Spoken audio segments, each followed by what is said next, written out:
অর্থাৎ নদিয়ার আপনাদের মতো মায়েরা যারা যেদিন অধিবাস হবে এদিন সবাই কি করেছে মহাপ্রভুর জন্য মালা গেঁথে রেখেছে, কেউ ফুল পাখি করে রেখেছে, কেউ সুগন্ধি চন্দনে রেখেছে যে কাল তো মহাপ্রভুর অধিবাস হবে, আমি মহাপ্রভুর গলায় আমার গাথা মালাটা দিয়ে আমার স্থাপিত প্রণামী শীতল করিব। আমি কতদিন হয় আমি দেখি না, কাল অধিবাসে আসবে আমার প্রভু, আমি প্রভুর গলায় আমার গাথা মালা দিয়া আমার মনের বাসনায় আমি পূর্ণ করিব। আপনারা এখানে যারা আছেন সবাই তো গ্রামেরই না, আত্মীয় স্বজন আসতে পারেন। আচ্ছা, আপনাদেরকে যদি বলি যে নদিয়ার নাগরীরা প্রত্যেকটা ভদ্রমহিলা প্রত্যেকটা ভক্তরা গোপীরা মহাপ্রভুর অধিবাসের দিন মালা গেঁথে রেখেছে। আপনারা দিকে হাত তুলে দিয়ে বলেন তো কে কয়টা মালা গাচ্ছেন মহাপ্রভুর জন্য কালকে গলায় দিবেন? একটু হাত তুলে দিয়ে বলেন কারা কারা গাচ্ছেন? কেউ গাচ্ছেন না? হরি বল। এখন বলুন তো আমরা গোবিন্দের দাস না আমরা স্বার্থের দাস? হরি বল হরি বল। কেউ গাচ্ছেন না আপনারা। অধিবাসের দিন তো মালা গেঁথে রাখতে হয় যে কালকে মহাপ্রভুর অধিবাস হবে, আগের দিন গেঁথে রাখতে হয়। কালকে গাঁথবেন তো? অবশ্যই, আমার মা বলছে ঠিক আছে মা, খুশি হলাম, কালকে গাঁথবেন মহাপ্রভু গলা। হ্যাঁ মনে কোথায় গাচ্ছেন? মাগো তুমি আমার মায়ের মতো। একটা কথা বলি, সবাই বলে আমি কীর্তনিয়া, বড় কীর্তনী, আর আমি বলি কি জানেন যে আমার চাইতে অদম নিকৃষ্ট এই জগতে আর কেউ নেই। একটা বনের পশু যা করলো আমি তা করতে পারলাম না, তাহলে আমি মানব কুলে জন্ম নিলাম। মানুষকে প্রণাম করলে সেই প্রণাম ঈশ্বরে মিলে, সর্বশাস্ত্রে তা প্রমাণ পাই। কবি চণ্ডীদাস যিনি উচ্চ কণ্ঠে বলেছেন তিনি সবার উপরে মানুষ সত্য, তার উপরে নাই। আপনাদের ঢাকা জেলায় জন্ম নিয়েছিলেন, নাম তার ভবা পাগলা। তিনি বলেছেন আমার কোনো তীর্থের নাই প্রয়োজন, গয়া গঙ্গা কাশী আমি মানুষ ভালোবাসি। স্বামী বিবেকানন্দ বলছে মা জীবে প্রেম করে যেইজন সেইজন সেবেছে ঈশ্বর। ঠাকুর অনুকূল চন্দ্র বলেছেন মানুষ আপন টাকা পর, যত পারিস তুই মানুষ ধর। তাহলে প্রত্যেক মহাজ্ঞানীরা মানুষের কথা বলেছে, মানুষ সর্বশ্রেষ্ঠ। কিন্তু আমি বলি কি জানেন, আমি মানুষের করিলাম কি হায় রে, আমি মানুষের করিলাম কি,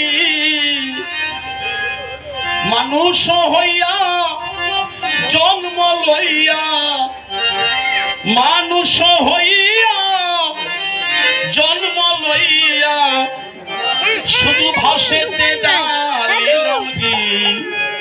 ওরে মন আমার আমি মানুষের করিলাম কি হায় রে, মানুষের করিলাম কি।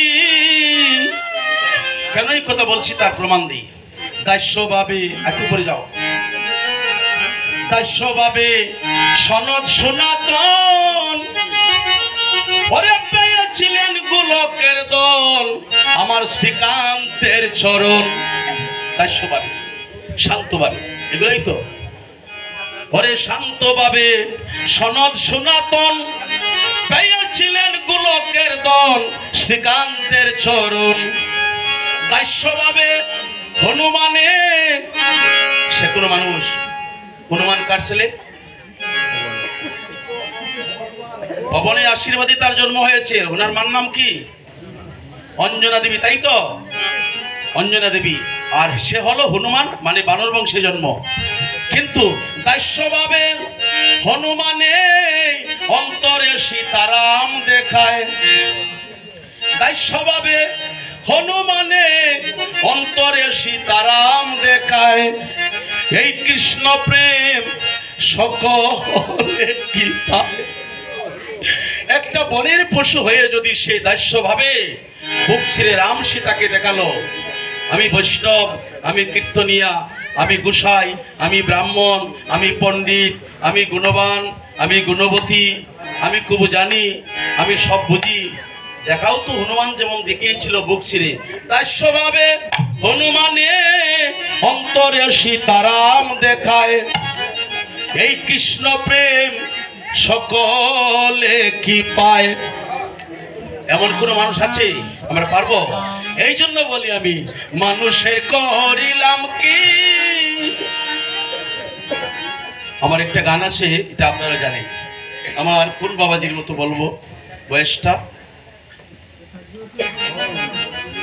মনে করে আপনারা এখানে যারা আছেন সবার বয়স তো আমি বলতে পারবো না, একটা আনুমানিক বলতেছি।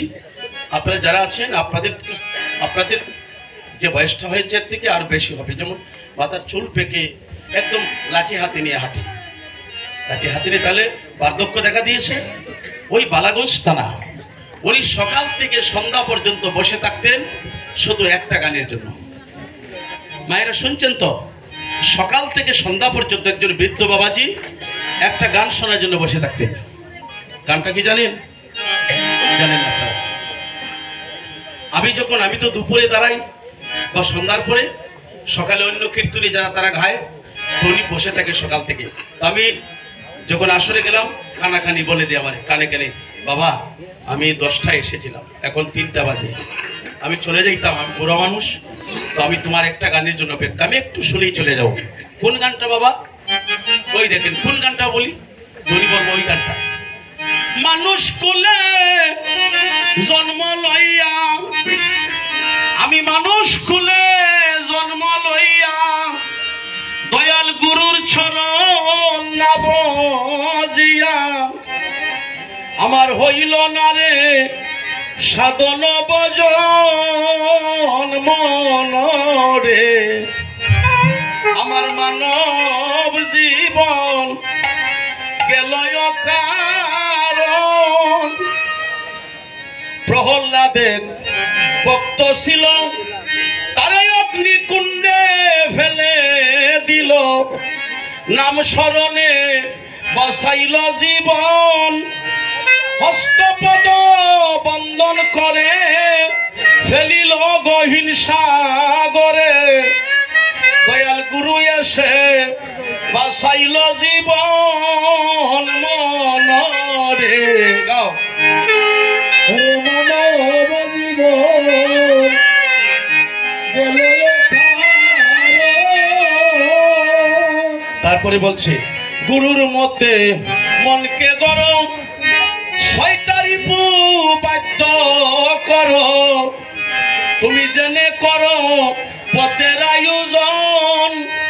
গুরু তত্ত্ব না বুঝিয়া কেন মায়া জালে রৌমজিয়া, ওরে শেষে তোমার কে হইবে আপন মন রে। ওরে গুরু তত্ত্ব না বুঝিয়া মায়া জালে রৌমজিয়া, শেষে তোমার কে হবে আপন মন রে। আমার মানব জনম গেল কারণ। জগাই মাদাই পাপি ছিল, এই হরির নামে উদ্ধার হইল, পুরাণেতে আছে তার বর্ণন। গুরু নিজে ভক্ত হইয়া কলির জীবের ঘরে যাইয়া, সকল ভক্তের আশা করিল পূরণ। লোকধ্বনি হরিব।